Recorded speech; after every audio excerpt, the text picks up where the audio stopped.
వండుకోవాలి కదా అంటే అగ్ని ఉండాలి కదా, అనలజ్యోతుండ నీ నుదుటి మీద పాలనేత్రం ఉంది కదా, అది అగ్నే కదా, దాని మీద కొండబెడితే అయిపోయే.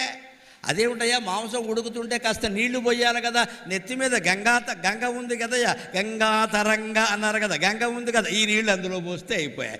ఏడి నీ చేతిలో ఉంది, గొడ్డలు నీ చేతిలో ఉంది, వండుకుందుకు అగ్ని నీ నుదుటి మీద ఉంది, పోయడానికి నీళ్లు నీ నెత్తి మీద ఉన్నాయి. అన్నీ అన్నాకి శివుడు అన్నట్టు సరదా కదా, భక్తుడితో ఆడుకుందామని.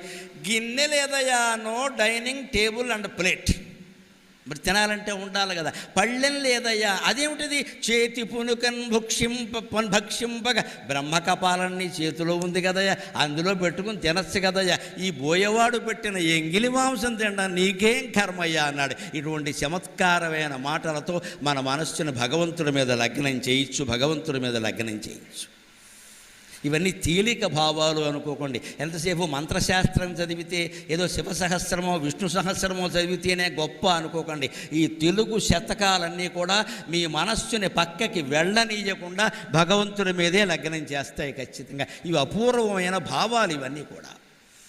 ఆ భావాలు ఇచ్చినటువంటి దుర్జటికి మనం ఏమిచ్చి రుణం తీర్చుకోలేమండి. అందుకే ఒక్క మాట చెబుతున్నాడు ఆయన, నువ్వు ఇంత గొప్ప పద్యం చెప్పావు నా మీద, కన్నప్ప ఎంగిలి మాంసం పెట్టినప్పుడు నాకు ఇవన్నీ తోసలా, లేకపోతే ఆ పనే చేసేవాడిని, అందుకని నీకేం కావాలో కోరుకో అన్నట్టు దుర్జటిని. అప్పుడేమన్నాడో తెలుసా, రాజపదవి ఇమ్మని అడగలేదు, అలసాని పెద్దన కంటే నాకు గొప్ప గండపిండేరం వేయమని అడగలేదమ్మా. ఏమన్నాడో తెలుసా, నాకేమి ఇయ్యద్దు, నా దగ్గరే కొన్ని ఉన్నాయి, అవి నువ్వు తీసుకో, ఇప్పటికే తలనొప్పితో చస్తున్నాను నేను, నాకేమి ఇయ్యద్దు, నా దగ్గరే కొన్ని ఉన్నాయి. ముఖ్యంగా నా దిక్కుమారణ బుద్ధి ఉంది, అది ఎలాంటిదంటే, రోసి రోజదు కామినీ జనుల తారుణ్యోరు సౌఖ్యంబులన్ పాసి పాయదు పుత్రమిత్ర జన సంపద్భ్రాంతి నీకున్ భ్రీతిగా సత్కృతులు పాసి పాయదు పుత్రమిత్ర జన సంపద్భ్రాంతి వాంఛాలతల్ కోసి కోయదు నామనంబు అకట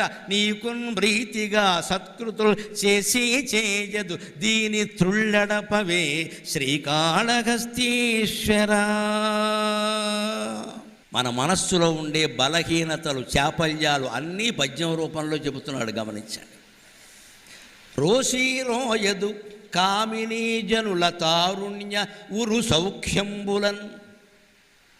మనం గ్రంథాలు చదివినప్పుడు, ప్రవచనాలు విన్నప్పుడు, ముఖ్యంగా ఒక వయస్సు వచ్చిన దంపతులు ఏమనుకుంటారో తెలుసా, చాలు అనుభవించినంతకాలం సంపాదించాం, మొగుడో పెళ్ళామో అంటాను, ఇంక దూరంగా ఉంటే మంచిది, ఏదో రామ కృష్ణ అంటారండి. మళ్ళీ రాత్రికి దయా నమశివాయ.